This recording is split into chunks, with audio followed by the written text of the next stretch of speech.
Well, now that the GOP's plan to repeal and replace Obamacare, the Affordable Care Act, is off the table, what's next? Yeah, and if a plan is passed, how will it affect those who depend on Obamacare? President and CEO of Arbach and Gussin Insurance, Craig Gussin, joins us now to talk about this. And let's finish the discussion that you and I were just having privately. So President Trump has been talking about this since day one. He hasn't released a lot of specifics. He gave us some detail. Do you think the lack of information is what caused the demise of this plan? I don't think it has to do with that as much as you have this Republican Party, and it really doesn't matter if it's Republican or Democrat, but you have some very conservatives who want certain things, you want others who want other things, and they could never get them both to work together.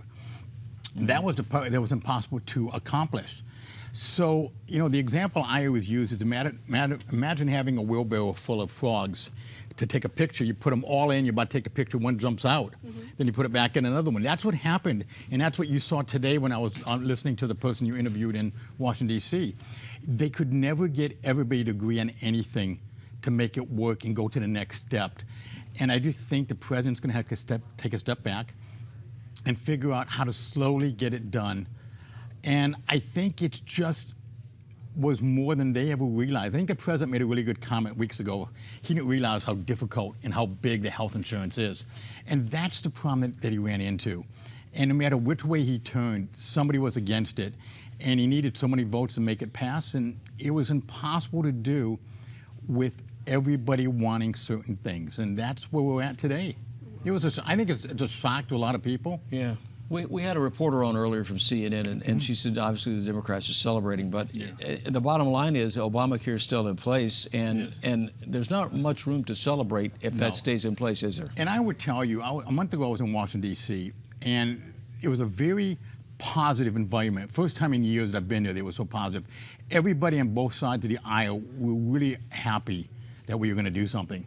But there were about 10 Republicans and 12 Democrats who were causing all this, what I would say, animosity, or everything you see on TV, the same people. So I don't think they're that happy back there. I think most of the people really wanted to fix it and make it better.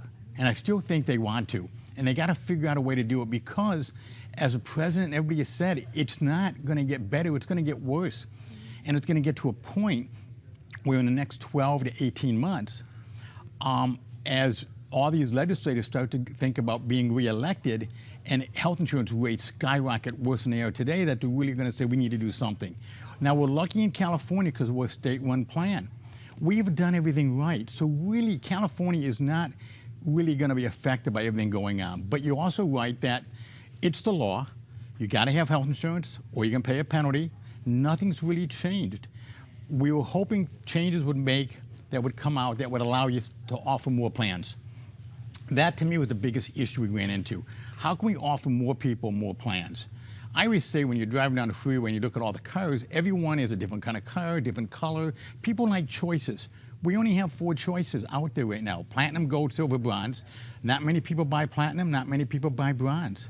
So you have really 2 good plans out there to choose from. We need more choices, and that's where we're at today. We're going to see what happens. I think it's going to be a wait and see. I was somewhat surprised by what happened. I figured people would step up and go, we don't want Obamacare, because that's what the president said yesterday, if you want it.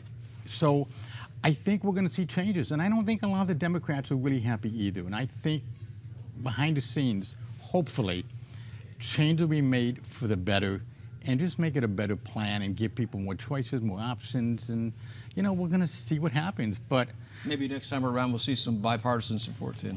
I hope so, but that part of it is just pretty bad. You see it and report it, and more than I do, and we need everybody to get on the same page. And if they don't, I think we're going to see a lot of people not get reelected, and unfortunately that's the way the government and politicians work, and that's sad, that's the way it is, but I think we need to get more people on the same page, and I think with time we will. All right, Craig, thanks so much for stopping by. My pleasure. It's good to see you. Yeah, you too. Good to see you. Thanks.